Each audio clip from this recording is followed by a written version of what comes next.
Hi hello నమస్తే welcome to prime 9 special interview. రక్తదానం అనేది మానవుడు చేయగలిగే అత్యంత గొప్ప సేవ. అలాంటి సేవను చిరంజీవి గారు ఒక ఉద్యమంగా తీసుకెళ్లారు. మెగాస్టార్ చిరంజీవి సినిమాలకే కాదు, ఆయన చేసే సేవా కార్యక్రమాలకు కూడా చాలామంది వీరాభిమానులు ఉంటారు. అలాంటి వీరాభిమానుల్లో ఒక వీరాభిమాని మనతో పాటున్నారు. ఆయన వచ్చేసి రాజేష్ గారు. ఆయన ఫిల్మ్ డైరెక్టర్. త్రిముఖ మూవీని డైరెక్ట్ చేసి త్వరలో ఆ మూవీ మన ముందుకు రాబోతుంది. సో రాజేష్ గారితో మాట్లాడి మరిన్ని వివరాలు తెలుసుకుందాం. నమస్తే సార్. నమస్తే మేడం. ముందుగా ప్రైమ్ 9 ఛానల్కి థ్యాంక్ యూ సో మచ్. నాకు ఇష్టమైన ఛానల్ ఎందుకనంటే లాస్ట్ ఎలక్షన్స్ టైంలో కళ్యాణ్ గారి కోసం మేము క్యాంపైనింగ్ చాలా విలేజెస్ తిరిగినప్పుడు కానీ చూస్తుంటాం కదా డిఫరెంట్ ఛానల్స్. ప్రైమ్ 9లో మాకు కొంచెం ఎక్కువ సపోర్టు వచ్చింది, ఎక్కువ చూపించారు అని మేము ఫీల్ అవుతున్నాం. అందుకు చాలా ఇష్టం. Thank you so much. Thank you so much sir. చెప్పండి సార్, మీ గురించి చెప్పండి. మీరు ఎక్కడి నుంచి వచ్చారు, అసలు మీరు ఈ చిరంజీవి గారికి ఎలా ఫ్యాన్ అయ్యారు, ఆ విషయాలన్నీ చెప్పండి. నా పేరు రాజేష్ నాయుడు. ప్రాపర్ వచ్చి విజయవాడ మొగల్రాజపురం. పుట్టింది పెరిగింది అక్కడే. తర్వాత నాకు ఫిల్మ్ మేకింగ్ అంటే చాలా ఇంట్రెస్ట్ మ్యామ్. అన్నపూర్ణ స్టూడియోస్లో డైరెక్షన్ కోర్స్ చేశాను. ఇంకా ఫిల్మ్ ట్రయల్స్ అట్లా అయ్యి నా first film Trimukha already shooting అయిపోయింది. నెక్స్ట్ మంత్ ఎండింగ్లో రిలీజ్ కాబోతుంది. నెక్స్ట్ మంత్ లో మీ మూవీ రిలీజ్ అవబోతుంది. Yes ma'am. ఒక మంచి casting. Yeah thank you ma'am. Thank you so much. ఒక పెద్ద కాస్టింగ్, 5 లాంగ్వేజెస్ రిలీజ్ కాబోతుంది. పెద్ద పెద్దలు ఉన్నారు. Already glimpse poster already release అయింది. పోస్ట్ ప్రొడక్షన్ నడుస్తుంది. ఓకే, సో త్వరలో రిలీజ్ కాబోతుంది అనమాట. Yes ma'am. మీరు ఇప్పుడు చూడవచ్చు ఆల్రెడీ గ్లిమ్స్, అది క్యారెక్టర్స్ ఎవరెవరు ఉన్నారు అనేది గ్లిమ్స్ ఆల్రెడీ రిలీజ్ అయింది మ్యామ్. మంచి రెస్పాన్స్ వచ్చింది. సినిమా కూడా బాగా వచ్చింది. ఒక మంచి స్క్రీన్ ప్లే, ఒక సస్పెన్స్ క్రైమ్ థ్రిల్లర్ విత్ ఫన్తో చూడబోతున్నారు. గ్రేట్ అండి. ఈగర్లీ వెయిటింగ్ అనమాట. అయితే ఇప్పుడు చిరంజీవి గారిని మీరు ఏ ఏజ్లో, అంటే ఏ మూవీ చూసి మీరు ఫ్యాన్ అయ్యారు?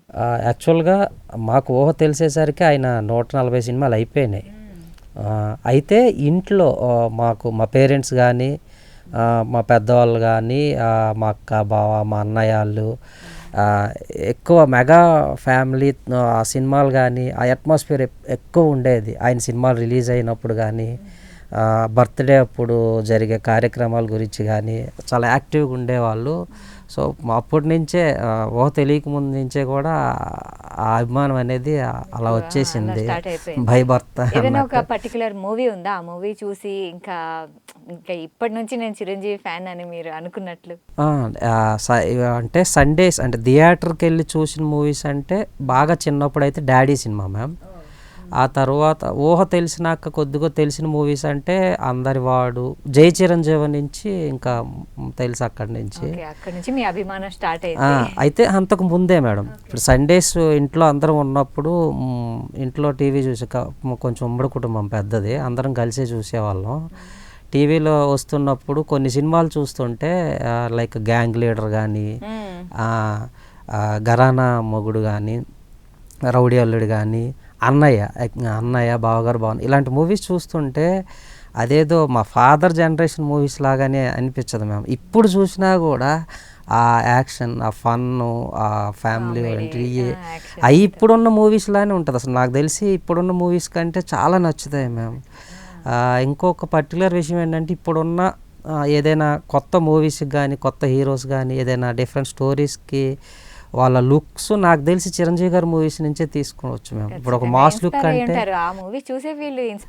గ్యాంగ్ లీడర్ మూవీ చూస్తే ఆ రఫ్ లుక్ కానీ, ఆ యాటిట్యూడ్ కానీ, ఆ బాడీ లాంగ్వేజ్ కానీ ఒక మాస్, ఇప్పుడు చాలామంది హీరోలకి అది సరిపోతుంది, అక్కడి నుంచే తీసుకోవచ్చు మేము. సో అలాంటి సినిమాలు చాలా, ఇంకా ఫ్రీ ఉన్నప్పుడు సండేస్ థియేటర్స్ వెళ్ళిన ఏ సినిమా చూసినా కూడా అన్ని అంశాలు ఉంటాయి. మళ్ళీ ఒక సోషల్ రెస్పాన్సిబిలిటీ ఉంటాయి. ఆపద్ బాంధవుడు లాంటి సినిమా చూస్తున్నప్పుడు ఆయన యాక్టింగ్ అసలు ఒక మైండ్, అదే మెంటల్ ఇది అలా ఒకదానికొకటి సంబంధం లేకుండా డిఫరెంట్గా చేశారు. ఇప్పుడు అంతకుముందు అంటే అప్పుడప్పుడు ఇంకా పాత సినిమాలు చూస్తే ఈ 90s కిడ్స్ వాటికి కనెక్ట్ అవ్వలేం, కానీ చిరంజీవి గారి మూవీస్ చూసినప్పుడు మా ఫాదర్ జనరేషను, మా అక్క, మా బావ వాళ్ళ జనరేషన్, మా జనరేషన్ ఇప్పుడున్న వాళ్ళకి కూడా కనెక్ట్ అయిపోతాయి. ఆ మ్యాజిక్ అనేది చిరంజీవి గారికే సాధ్యం. అప్పుడున్న స్క్రీన్ ప్రెజెన్స్కి ఆయన కొత్తగా చూపించుకోగలిగారు స్క్రీన్ మీద. అది అందరికీ సాధ్యం కాదు. ఆయన మెగాస్టార్ చిరంజీవి ఇంకా సినిమాల్లో అయితే అద్భుతంగా సక్సెస్ సాధించారు. అయినా కూడా సేవా కార్యక్రమాలు, బ్లడ్ బ్యాంక్స్ పెట్టడం, ఐ బ్యాంక్స్ పెట్టడం, ఇంకా కోవిడ్ టైంలో ఆక్సిజన్ సిలిండర్స్ పెట్టడం, సో ఇవన్నీ సేవా కార్యక్రమాలు ఆయన చేస్తుంటే మీకు ఎలా అనిపిస్తుంది? అదే మ్యామ్, ఒకసారి చదివాను, చాలామంది ఇంటర్వ్యూలో కూడా విన్నాను, చదివాను. ఆయన ఒక పేపర్లో బ్లడ్ అందక చనిపోయారన్న న్యూస్ చదివారు. జనరల్గా ఒక సాధారణ కుటుంబం నుంచి వచ్చారు, ఒక స్థాయికి వెళ్ళిపోయారు, పద్మవిభూషణ్ ఇప్పుడు ఆయన డాక్టర్ మెగాస్టార్ చిరంజీవి గారు ఒక పీక్ స్టేజ్లో ఉన్నప్పుడు జనరల్గా ఆయన సినిమాలకి అప్పటి వరకు ఫ్యాన్స్ ఉంటారు. ఆయన సినిమాల వల్లే అందరు ఫ్యాన్స్ అయ్యారు. ఇంకా సినిమాలు తీస్తుంటే అది అలానే ఉంటుంది. కానీ ఆ స్థాయిలో ఉన్న వ్యక్తి ఇప్పుడు ఏదో ఒక కాఫీ తాగుతా ఒక పేపర్ చదివారంటే అయ్యో చనిపోయారా, దేవుడా కాపాడు, ఇలా చెప్పేయచ్చు. కానీ ఆయన ఫీల్ అయ్యారు, బ్లడ్ అందక చనిపోవడం ఏంటి, దీనికోసం మనం ఏం చేయలేమా అని ఒక ఆలోచన అనేది నాకు తెలిసి ఇండియన్ సినిమాకి సంబంధించి ఎవరికి కూడా వచ్చి ఉండదు మ్యామ్. లైన్ కూడా రక్తదానం చేయండి ప్రాణదాతలు కండి, అది ఎంత బలంగా ఉందా మ్యామ్. ఎంతమంది ప్రాణాలు కాపాడు ఉంటుంది ఇప్పటి వరకు. ఈవెన్ ఆయన క్యాసెట్స్ ముందు వచ్చేటివి కదా ఆయన మూవీస్ అప్పుడు, ఆ లాస్ట్లో కూడా ఆ లైన్ యాడ్ చేసేవారు. క్యాసెట్స్ బేసిక్గా ఇప్పుడంటే సాంగ్ రిలీజ్ అవుతుంది. అప్పుడు ఒక 2006 ఈ టైం నుంచి నాకు కొంచెం అవగాహన ఉంది. నా ఆడియో ఫంక్షన్ హైదరాబాద్లోనే జరిగాయి మ్యాక్సిమం. నైట్ ఇక్కడ జరిగితే మార్నింగ్ 4కి అలా ఆడియో సీడీస్ వచ్చేవి అక్కడికి విజయవాడ. మాకు అక్కడ లెనిన్ సెంటర్లో బాగా అట్లా షాపులు ఉండేవి మేము. అక్కడ సీడీలు పొద్దున్నే మా అన్నయ్య వాళ్ళు పొద్దున్నే 4కే వెళ్ళి ఆ సీడీస్ అవి తెచ్చి ఇంట్లో ప్లే చేస్తే ఆ పాటలు విన్నప్పుడు వెనక అక్కడ అలా ఉండేది. ఆయనకి నిజంగా సమాజం కోసం ఆలోచన రావడం, ఆ స్థాయిలో ఉన్న వాళ్ళకి ఆలోచన రావడం, నాకు సినిమాల పరంగా నాకు ఇంత అభిమానులు ఉన్నారు, అభిమానుల్ని ఒక సోషల్ రెస్పాన్సిబిలిటీ కల్పించి సోషల్ సర్వీస్ వైపు నడిపింది మాత్రం ఖచ్చితంగా మెగాస్టార్ గారు చిరంజీవి గారు. ఈరోజు ఏ హీరో అభిమానులు ఎన్నో కార్యక్రమాలు చేస్తున్నారు, అందరికీ ఫ్యాన్స్ ఉన్నారు. కానీ ఇనీషియల్ స్టేజ్లో ఒక మంచి ఆలోచన వచ్చింది చిరంజీవి గారే. దానికి ఎవరైనా ఇన్స్పైర్ అవ్వాల్సిందే మ్యామ్. అది ఫ్యాన్స్ అనే కాదు, సోషల్ రెస్పాన్సిబిలిటీ ఉన్న ఎవరైనా కూడా ఇన్స్పైర్ చేయాల్సిందే మ్యామ్. అన్ని సంవత్సరాల నుంచి అది నడుస్తూనే ఉంది. ఏదో స్టార్ట్ చేసేది ఎక్కడో చేసి అని కాదు, నిర్విరామంగా అంటారు కదా, అది నడుస్తూనే ఉంది. ప్రతి సంవత్సరం జరుగుతుంది, నడిపిస్తున్నారు ఫ్యాన్స్ కూడా. ఎక్కడికక్కడ బ్లడ్ క్యాంప్స్ ఎప్పుడు అవసరమైనా ఆయన చెప్పిన మాట, ఆయన మీద ఇష్టం, ఆయన మీద అభిమానం, ఆయనకు వచ్చిన మంచి ఆలోచన, అది అలా నడిపిస్తున్నారు, ఫాలో అవుతున్నారు, అంతమంది ఫ్యాన్స్ ఫాలో అవుతున్నారు. అయితే చిరంజీవి గారి బ్లడ్ బ్యాంక్ లో మీరు ఎప్పుడైనా బ్లడ్ డొనేట్ చేశారా? ఎన్నిసార్లు చేశారు? నిన్నటితో 19 టైమ్స్ అయింది. నిన్న కూడా ఒక ఎమర్జెన్సీ ఉంటే వెళ్ళి చేసి వచ్చాను యాక్చువల్గా. అది 19th టైం మ్యామ్.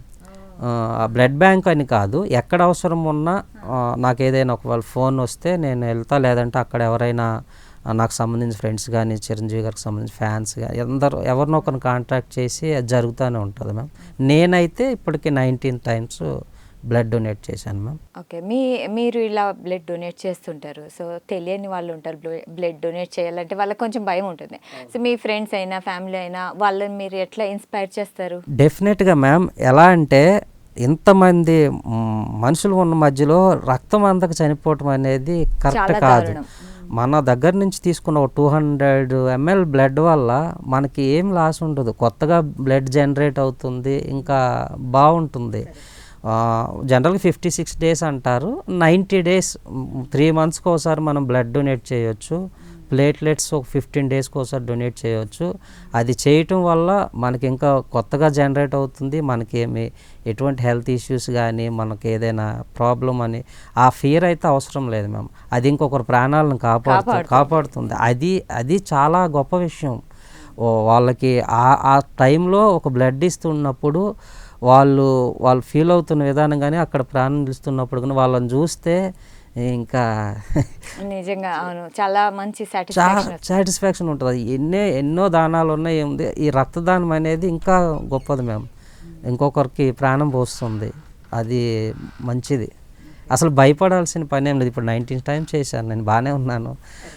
మొన్న చిరంజీవి గారు ఎక్కువగా ఫ్రీక్వెంట్గా బ్లడ్ డొనేట్ ఎప్పటి నుంచి చేస్తున్న వాళ్ళకి ఎవ్రీ ఇయర్ ఒక మొమెంటం లాగా ఇస్తారు, వాళ్ళని కలుస్తారు, వాళ్ళని అప్రిషియేట్ చేస్తారు, వాళ్ళతో ఇంటరాక్ట్ అవుతారు. రీసెంట్గా నేను అటెండ్ అయిన దాంట్లో 229 సార్లు బ్లడ్ డొనేట్ చేసిన వాళ్ళు కూడా ఉన్నారు, వచ్చారు. వాళ్ళందరికీ పిలిచారు, వాళ్ళని మీట్ అయ్యారు, వాళ్ళకి ఒక మొమెంటం ఇచ్చారు, వాళ్ళతో ఫోటో దిగి వాళ్ళతో కొంతసేపు ఇంటరాక్ట్ అయ్యారు.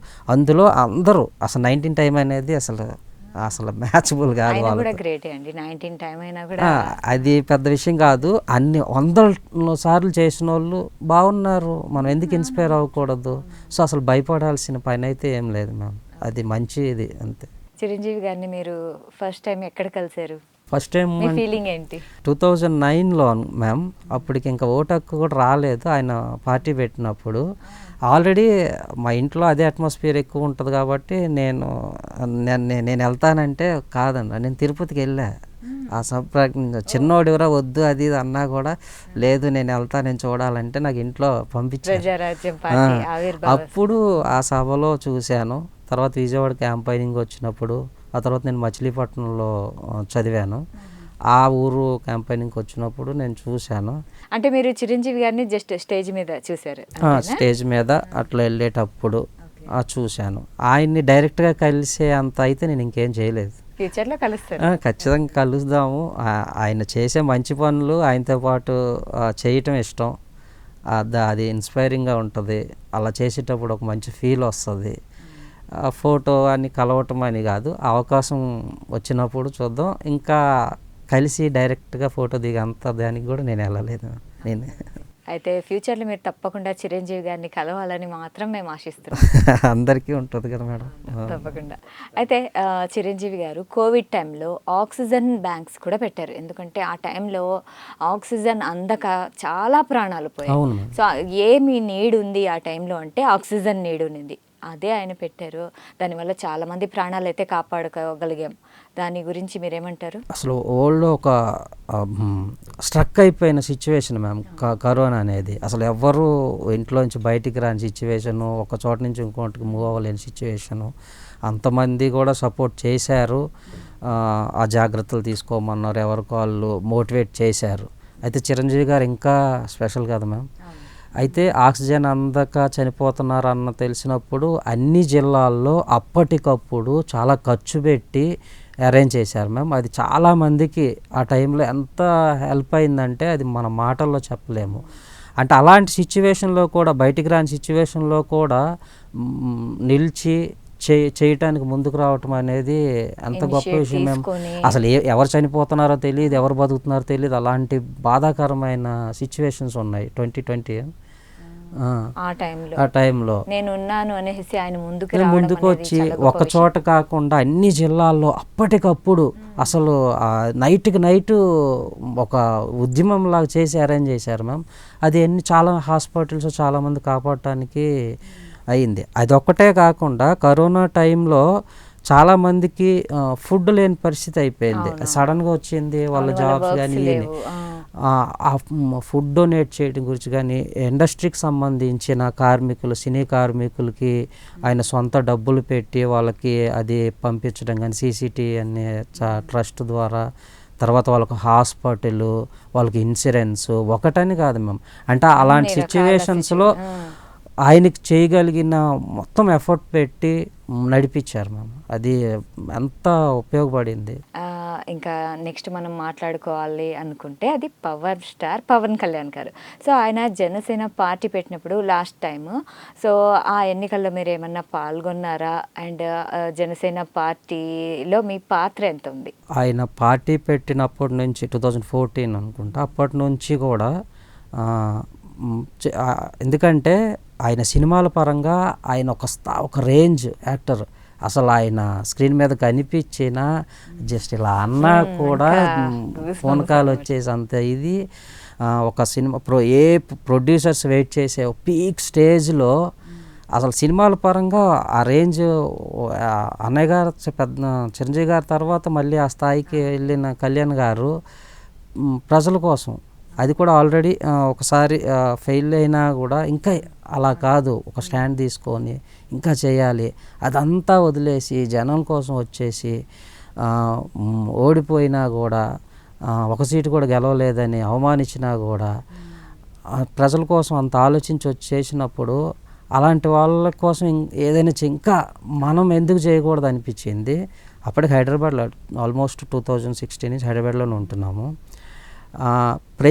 అయితే అప్పుడు ఇక్కడ కొంతమంది ఎడ్యుకేటర్స్ వీళ్ళకి తెలుస్తుంది, విలేజెస్లో టీవీలో చూపించి ఆ టైంలో వాళ్ళు చూస్తేనే తెలుస్తుంది, ఇండియాలో తెలియదు. అందుకని మేము ఏం చేసామంటే నేను కొంతమంది ఐటీ జాబ్ టీం అంతా ఎవ్రీ వీకెండ్ ఫ్రైడే ఇక్కడ నైట్ బయలుదేరే వాళ్ళం, సాటర్డే సండే విలేజెస్ తిరిగే వాళ్ళం. చాలా జిల్లాలు, mainly Krishna, Guntur, east west ఎక్కువ తిరిగాము ప్రతి వీకెండ్. అంటే మీరు క్యాంపెయినింగ్ చేశారనమాట. ఎలక్షన్స్ నోటిఫికేషన్ అయితో కూడా సంబంధం లేదు, ఆయన ఎప్పుడైతే స్టాండ్ తీసుకున్నారో పార్టీ ప్రతి వీకెండ్ వెళ్ళేవాళ్ళం. ఆ విలేజెస్ తిరిగి 2 రోజులు తిరిగేవాళ్ళం, మళ్ళీ సండే నైట్ బయలుదేరి హైదరాబాద్కి వచ్చేసేవాళ్ళం. మళ్ళీ ఎలక్షన్స్ టైంలో ఆల్మోస్ట్ చాలా నెలలు ఇంకా ఆంధ్రప్రదేశ్కి వెళ్ళిపోయి అక్కడే స్పెండ్ చేసి ఆయన గురించి ఇంకా తెలియాలి, విలేజెస్లో తెలియాలి, ఆయన ఎందుకు వచ్చారు, ఏం చేయబోతున్నారు, ఎందుకు సినిమాలో ఆ స్టేజ్ నుంచి కూడా వచ్చి ఒక సాధారణ మనిషిలాగా అన్ని అవమానాలు ఎదుర్కొ, ఆయనకు అవసరమే లేదు, ఆల్రెడీ పార్టీలు ఉన్నాయి, వాళ్ళకు ఓట్లు వేస్తారు, వాళ్ళు గెలుస్తారు, ఓడిపోతారు, ఇవన్నీ జరుగుతాయి. కానీ ఆయనకి జనం కోసం ఏదైనా చేయాలి ఆల్రెడీ మూవీస్ లో ఆయన సెటిల్ అయిపోయారు. ఇంకా అసలు సినిమాలు చేస్తే ఆయన ఇంకా ఎక్కడ ఉంటారు, ఆయన యాడ్స్ చెయ్యరు, ఆయన చేస్తానంటే వెళ్ళని బ్రాండ్ అంటూ ఉండదు నాకు తెలిసి. అలాంటి స్టార్ ఒక సాధారణ మనిషిలాగా ఎవరు ఏమనుకున్నా పట్టించుకోకుండా చేయడానికి వాళ్ళ కష్టాలు తెలుసుకొని ఏం చేయొచ్చు, ఏం చేయకూడదు, అపోజిషన్ ఎలా ఎదుర్కోవాలి, ఈ జరుగుతున్న అన్యాయాలను ఎట్లా ఆపాలి, ఏం చేయాలి, వీటన్నిటిని స్ట్రగుల్ వెళ్ళినప్పుడు ఆయన కోసం ఖచ్చితంగా సపోర్ట్ చేయాలనిపించి కొంత టీం పెట్టుకొని మేము చాలా వర్క్ చేశారు. అయితే ఆయన ఇప్పుడేమో మంచి పదవిలో ఉన్నారు, డిప్యూటీ సీఎం పదవిలో ఉన్నారు. మీకు ఎలా అనిపించింది ఆ పదవిలో వచ్చాక? ఆ రోజు వాళ్ళు 19 టైంలో ఓడిపోయాము, ఆయనకే కాదు ఆయన కోసం పనిచేసిన మాకు కూడా చాలా అవమానాలు వచ్చేసినాయి. ఎందుకంటే మేము ఏం ఆశించకుండా ఆయన కోసం పనిచేస్తున్నప్పుడు అది వేరే బయట వాళ్ళకి అది ఎలా కనిపించేది అంటే ఒక పిచ్చితనంగా కనిపించేది. ఎందుకు వీళ్ళకి హైదరాబాద్ నుంచి వీళ్ళు ఎందుకు వస్తున్నారు, ఎందుకు చేస్తున్నారు, ఏంటి, సరే ఓ డబ్బు కొన్నిసార్లు అయితే ఎంత ఇస్తారా అని కూడా అడిగేవాళ్ళు. అక్కడ తిరిగి ఎలక్షన్ దగ్గరలో ఉన్నప్పుడు మేము చెప్పేవాళ్ళం, ఇది కాదు మీకు కావాల్సింది అవి అని చెప్పినప్పుడు వాళ్ళకి ఎలానో కనిపించేవాళ్ళం. ఓడిపోయినాక అపోజిషన్ అంటే ఎప్పుడు ఒక ఫైట్ జరుగుతుంటుంది కదా, జనరల్గా ఫ్రెండ్స్ మధ్యన కూడా జరుగుతూనే ఉంటుంది. ఓడిపోయినాక మమ్మల్ని కూడా చాలా ఏం సాధించారు, ఒక్క సీటు కూడా గెలవలేదు అన్నట్టు వచ్చేది. దాన్ని ఇంకా స్ట్రాంగ్ చేసుకొని ఆయన నడుస్తున్నప్పుడు మళ్ళీ నడిచి 24లో 21 స్థానాలు గెలిచినప్పుడు అసలు ఆ రోజు లిటరల్లీ ఇంట్లో డ్యాన్స్ చేసేది. మా ఫ్యామిలీ అంతా కూడా గెలిచినందుకు చాలా హ్యాపీ, అందరూ హ్యాపీ, అది మాటల్లో చెప్పలేము. డిప్యూటీ సీఎం ఇప్పటి వరకు డిప్యూటీ సీఎంగా చాలామంది చేశారు, అది ఏదో ఒక నామమాత్రంగా ఉండేది. కానీ కళ్యాణ్ గారు వచ్చినాక ఎట్లా అయిందంటే ఆ పదవి అనేది ఎంత పవర్ ఉందో, దానికి ఏం చేయొచ్చో, సీఎం గారి తర్వాత ఎట్లా నడిపించవచ్చు అనేది ఆ పదవికే తెలిసింది. డిప్యూటీ సీఎం అంటే ఇవన్నీ చేయొచ్చా, ఇప్పుడు అసలు మనకి తెలియన ఏదో నక్సలైట్ ఏరియాలో కూడా రోడ్లు పడుతున్నాయి. ఆయన కూడా జనాలకి ఎక్కువ ఉపయోగపడి చిన్నవే తీసుకున్నారు, పదవి కూడా పంచాయతీరాజ్ శాఖ ఇవన్నీ తీసుకొని జనాలకి చేయటం కోసం మాత్రమే ఆయన రాజకీయాల్లోకి వచ్చారు. అయితే మీ ఫ్యామిలీ మెంబర్స్ గురించి తెలుసుకోవాలనుకుంటే ఇప్పుడు మీరు ఇవన్నీ జనసేన క్యాంపెయిన్ కానీ అండ్ చిరంజీవి బ్లడ్ బ్యాంక్స్ కానీ ఇవన్నీ చేస్తూ ఉంటారు. మీ ఫ్యామిలీ మెంబర్స్ ఏమన్నారా? వాళ్ళు కూడా మీకు సపోర్ట్ చేస్తారా? అంటే ఆ, నీకే ఎందుకు, అందరూ ఉన్నారు కదా, ఓటు వేసేసేయచ్చు కదా, అప్పుడు వచ్చి ఇప్పుడు మనం ఫ్యామిలీ అందరూ వేస్తాం కదా, ఎంత తిరగాల, ప్రతి వారం వెళ్ళి పని చేయాలా, అక్కడికి వెళ్ళాక ఎక్కడ ఉంటారో ఏం చేస్తారో మన మీద ఒక ఆ లోకల్లో ఎమ్మెల్యేని తరపునో లేకపోతే ఇంకేం తెలియదు, కళ్యాణ్ గారి గురించి తెలియాలని ఒక టీమ్గా వెళ్ళేవాళ్ళం. ఇక్కడ నుంచి హైదరాబాద్లో ఐటీ జాబ్ చేసిన ఫ్రెండ్స్ అంతా కలిసి. సో ఇంట్లో వాళ్ళు అడిగేవాళ్ళు ఎందుకు ఎందుకు ఎందుకంటే తెలుస్తుంది ముందు, తర్వాత నార్మల్ అయిపోయింది. ఇక వాళ్ళు కూడా సరే వెళ్ళావా, రీచ్ అయ్యావా, ఇంకేమైనా అక్కడ ఓకేనా, అట్లా ఇన్వాల్వ్ అయిపోయారు. గెలిచినాక తెలిసింది. ఇప్పుడు ఆయన చేస్తున్న 21 సీట్స్ వచ్చి ఆయన ఒక పదవి తీసుకొని ఇప్పుడు చేస్తున్నప్పుడు ఇప్పుడు వాళ్ళు చాలా హ్యాపీ. అంటే అది మెగా ఫ్యామిలీ అంటే ఓన్ ఫ్యామిలీ లాగా ఉంటుంది. చాలా ఫ్యామిలీస్కి సొంత కుటుంబంలానే ఉంటుంది. మా ఇంట్లో చిరంజీవి గారు, పవన్ కళ్యాణ్ గారు అన్నారు, మా అమ్మ మొత్తం 85 years ఉండేది, రీసెంట్గా ఆమె ఎక్స్పైర్. అంతకుముందు మా పెద్ద కొడుకు చిరంజీవి, చిన్న కొడుకు, మేమందరం అంటే ఎవరి పనికి వాళ్ళు వెళ్ళిపోతారు కదా, వెళ్ళిపోయే టైంలో ఆమె ఒక్కరితే ఉండేటప్పుడు ఆమె అనేది, నా పెద్ద కొడుకు సినిమా ఎక్కడైనా ఉంటే పెట్టేసి వెళ్ళిపోరా అనేది. అది ఏదో ఒక ఛానల్లో ఇంట్లో అందరూ అలా అన్నయ్య, మా అన్నయ్య వాళ్ళంతా అన్నయ్య అన్నయ్య అంటారు. ఇంకా మా అన్నయ్య ఆమెకి అప్పుడు ఎతికి ఏ ఛానల్లో వస్తుందో పెట్టేసి వెళ్ళి అంటే అంత అభిమానం ఉంటుంది. ఈవెన్ నాకు పాప ఉంది 4 years. ఈ మొన్న ఆయన పద్మవిభూషణ్ అనుకున్నప్పుడు టీవీలో చూస్తున్నప్పుడు పెదనాన్న క్లాస్ ఫస్ట్ వచ్చారా అది ఇస్తున్నారా అంటే ఇచ్చేది అలా. మేము అంతా ఇంట్లో వాళ్ళకి కూడా ఓకే పెదనాన్న కనిపించినప్పుడు అంటే పెద్దనాన్న చిన్న పెద్దనాన్న అట్లా అంట. అలా ఓన్ ఫ్యామిలీలో ఉంటుంది. నాకనే కాదు, చాలా మెగా ఫ్యామిలీ అభిమానించే వాళ్ళందరికి కూడా అట్లనే ఉంటుంది. అన్నయ్య ఇట్లానే ఉంటుంది మేడం నాకు తెలిసి. గ్రేట్ అండి, గ్రేట్ హియర్. అయితే మెగాస్టార్ చిరంజీవి గారి బర్త్డేస్, రామ్ చరణ్ గారి బర్త్డేస్ అవన్నీ సెలబ్రేట్ చేసుకుంటారా? డెఫినెట్గా మ్యామ్. అసలు బర్త్డే అంటే అదొక పండగ, సినిమా రిలీజ్ అంటే అదొక పండగే. ఎస్పెషల్లీ మనకు తెలిసినాక ఒక టైం వరకు విజయవాడలో ఎట్లా అంటే చిరంజీవి గారి బర్త్డే వచ్చినప్పుడు ఏ ఏరియాకి ఆ ఏరియా టెంట్ వేసేసి ఇంత స్పీకర్లు పెట్టి ఆ రోజంతా పాటలు ప్లే చేసి అక్కడికి సంబంధించిన ఎవరొకరు పెద్దవాళ్ళని తెచ్చి కేక్ కట్ చేసి ఒకవైపు బ్లడ్ డొనేషను ఇలా కార్యక్రమాలు చేసేవాళ్ళు. మా అన్నయ్య వాళ్ళు నా చుట్టూ తెలిసినంత పార్టిసిపేట్ చేసేవాళ్ళు. అది నాకు ఒక రకమైన ఆనందంగా ఉండేది, ఒక పండగలాగా అనిపించి. నాకు ఒక సైకిల్ ఉండేది, ఆ సైకిల్ వేసుకొని మొత్తం ఆ ఏరియా అంతా నేను ఎక్కడెక్కడ టెంట్ ఉందా అని వెళ్ళి చూసేవాడిని. అక్కడ జరిగేవన్నీ బాగా అనిపించేది. ఒక టైంలో నేను కూడా బ్లడ్ ఇస్తానంటే అప్పుడు చిన్న టైం ఉంది, పైగా సన్నగా ఉండేవాడిని, నీకే బ్లడ్ అవసరం అంటే ఆ తర్వాత నాకు బ్లడ్ ఇచ్చే ఏజు వచ్చేసరికి ఇంకా అందులో ఉన్నా. డెఫినెట్గా ఒక పండగలానే ఉండేది. ఆ రోజు పొద్దున్నే ఇంట్లో బట్టలు కొత్త బట్టలు ఉంటే కొత్త బట్టలు అయితే ఐరన్ చేసిన బట్టలు వేసుకొని తిరుగుతూ ఉండేవాడిని. అంత హ్యాపీగా ఉండేది. ఆ కార్యక్రమాలు అప్పుడెప్పుడు స్టార్ట్ అయినాయి, అవి జరుగుతూనే ఉన్నాయి. నాకు తెలిసిన తర్వాత నేను పార్టిసిపేట్ చేస్తూ ఉన్నాను. బ్లడ్ క్యాంప్స్ అరేంజ్ చేస్తూ ఉంటాను నేను అప్పుడప్పుడు. మొన్న అంటే ఓన్లీ బర్త్డేస్కే అరేంజ్ చేస్తారా లేకుంటే ఏమన్నా ఏ సందర్భంలో? అంటే బేసిక్గా ఎమర్జెన్సీ ఉన్నప్పుడు మన గురించి తెలిసిన వాళ్ళు అయితే ఆ సర్కిల్ ఉన్న వాళ్ళు కాల్స్ వస్తూ ఉంటాయి, పలానా చోట ఎమర్జెన్సీ ఉందంటే. హైదరాబాద్లో అయితే నేను అప్పటికి నాకు 90 days అయిపోతే నేనే వెళ్ళిపోతాను, లేదంటే ఎవరైనా ఉన్నారని నా దగ్గర ఉన్న కాంటాక్ట్ లిస్ట్లో చూసి ఆ ఏరియాకి పంపిస్తూ ఉంటాం. బ్లడ్ డొనేషన్ అనేది ఏదో బర్త్డేస్ రోజు చేసేది కాదు.